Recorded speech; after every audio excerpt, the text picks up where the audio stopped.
Liyue. I feel like this place can become forgettable in the constant whirlwind of content being introduced to the game, but here we are. Liyue, the land of geo and contracts, is, in my opinion, a refreshing, nostalgic follow-up to Mondstadt, which I've made a video on here. Card in the corner. This refreshing sense is primarily driven by the story, but there's still elements of a more modernised gameplay, more recent updates, and just a larger variety of environments. Just forget Dragonspine. I'll talk from most basic to most specific, being in the order of the map, then gameplay, then story, and as a little extra, why Liyue was mostly forgotten. It's not exactly relevant to the title or anything, but I never said it wasn't. It may be a follow-up, but the next nations following up from Liyue are just objectively better. Spoilers for Genshin ahead, let's go. While Mondstadt is a generic, consistent green, Liyue uses the concept of biomes to an extent, though not as extremely as the next nations. There's areas with yellow, orange, full swamps, and then stony forests and even mountainous metropolises. Liyue is definitely refreshing as this is completely different to Mondstadt, which has very little variety, especially in colours.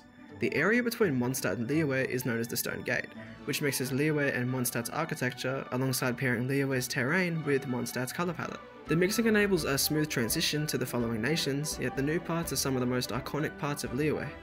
Chinese architecture, many wooden platforms scaling steep formations, along with the classic spontaneous mountains. There's a large open area of water ahead with one of Liyue's most popular landmarks, Qingxi Village, beside it. Having an open body of water right after being shown mountains teases the player to explore the nation, and the village gives that. The vibrant, colourful fields paired with the tall terrain is exactly what summarises Liyue. Exploring the many more mountains to the west is an option, or you can go with the slightly more relaxed and yellow option, which is the harbour and its surrounding environment. Liyue presents you with options, while Mondstadt was very linear both in story, environment and mechanics. Upon leaving the city there, you either go west towards the lair, north to the cliffs, or slightly east to reach more cliffs. This is due to the body of water. You can explore the stone forest in the ocean, or effectively anywhere in the large chunk of land given in Liyue. It's physically different in Mondstadt with a clear line of water split between them, which isn't shown between Sumeru and Liyue currently. I'm excited for all the expansions in the future as well. The harbour is totally different to the other cities in the game too. Instead of having a large religious walled-in green city, there's a humble harbour of people trying to get their way in life and a variety of businesses. However, this is only the surface, literally. A year or two later, a new area that had been teased for a while popped up, the Chasm. The day the chasm was unsealed, I put in a request to be transferred here, so I could finally learn the truth of what happened back then. Everything is chaotic here. If you stay here too long, this space may well devour you. The chasm is very noticeable on the surface, harbouring the iconic yellow of Liyue, with a very geo-like, colossal hole containing the millilith and tons of buildings. Stone walls are frequent throughout, reminding me of Guion Stone Forest and the large fields of mountains in Liyue. Even then, that isn't it, as a big hole always leads somewhere. The underground mines are very accurate to its location on the map, being cased in stone, ores, and clear businesses and mining constantly. I mean constantly. Wooden platforms much like the service of the nation are everywhere, and it's cold. No decorative lanterns and architecture are here, but instead basic and practical designs everywhere. It's Liyue stripped down, the raw stuff with no sugarcoating or anything on top. It's the truth of Liyue. Cold businesses, cold caves, cold walls of stone, and pure darkness. The chasm is just a place without the sun, really. Besides the fact that the extensions of every nation so far are always depressing, whether it's Dragonspine, the Chasm, or Enkanomiya. I think that's all I need to say for this place, so maybe it's time to start talking about something else, the mechanics and gameplay, yeah? Let's go.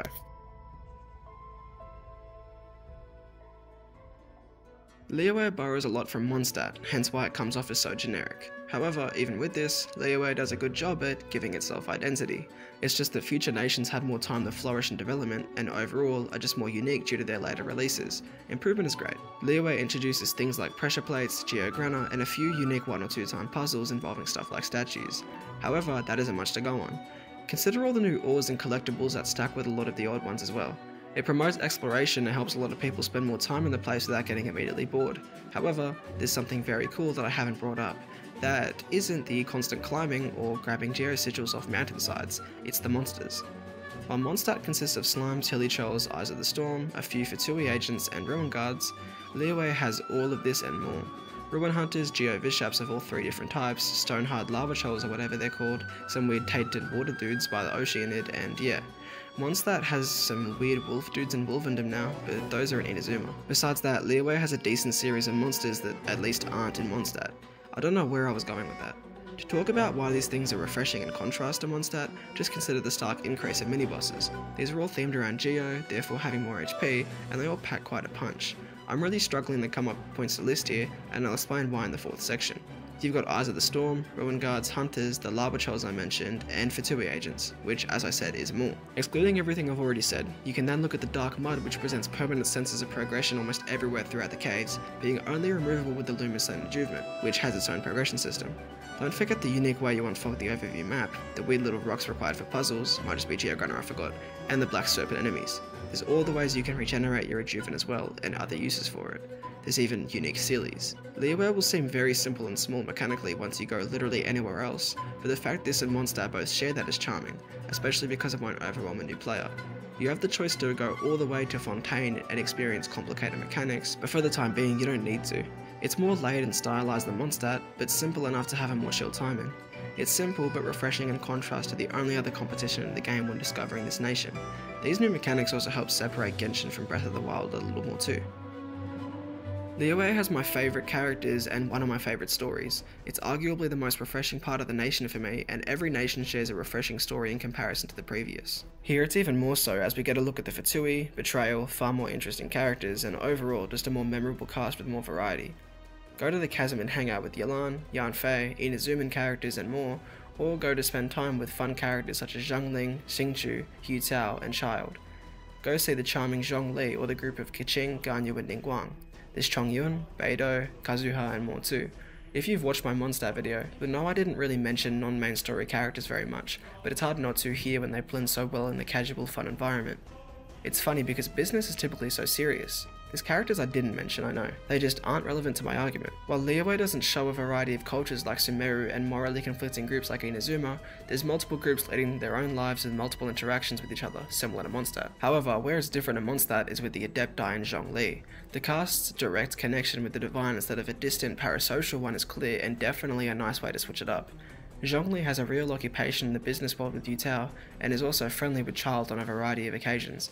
Adepti such as Ganyu and Yanfei simply function in the world like other people, with that hint of divinity. I think the modern aspect of social structuring paired with the old Genshin mystical and fictional feeling creates something entirely different to Mondstadt's concentration on the latter with very little connection to the real world outside of things like jobs, religion and wine. This relatability helps the cast of characters shine, and when they shine, they're more refreshing and different to the generic paradise that is Mondstadt.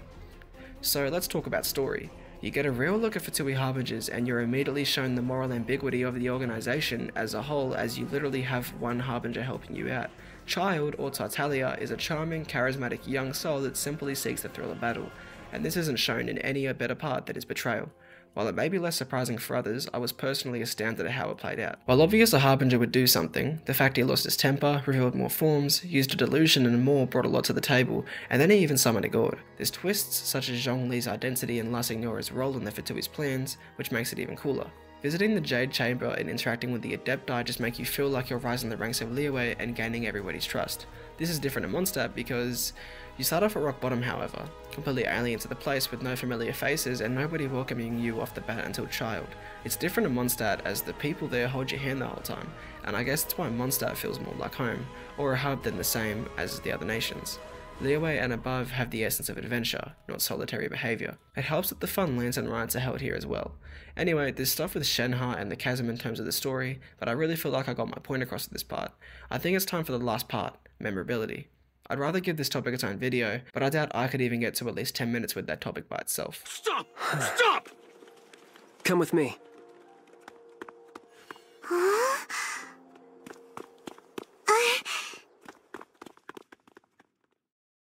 Liyue is forgettable. Consider this an extra part, so if you don't care, skipping is of course a viable option. Either way, there's plenty of content outside of this, just gonna get straight to the point, but it's the sandwiching.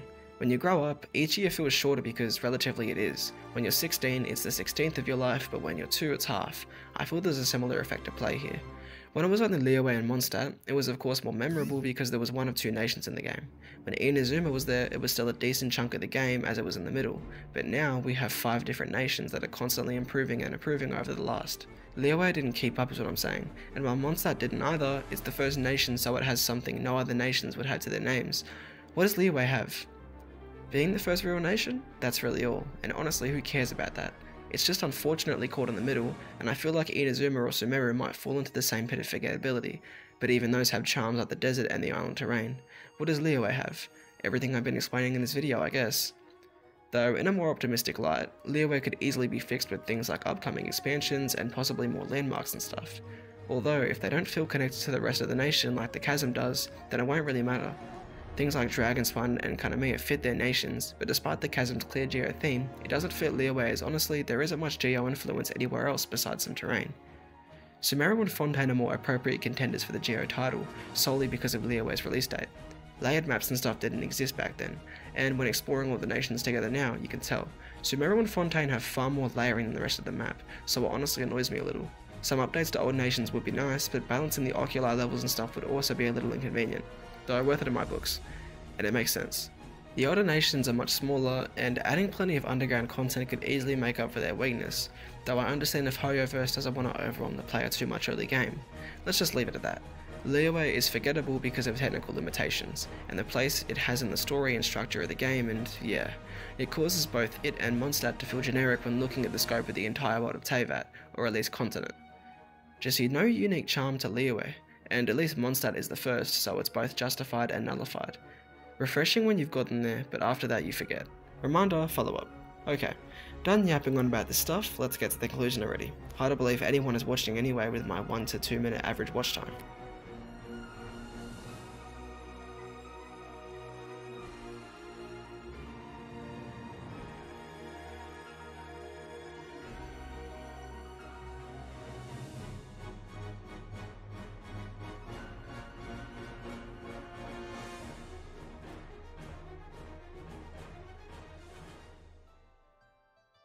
We're done.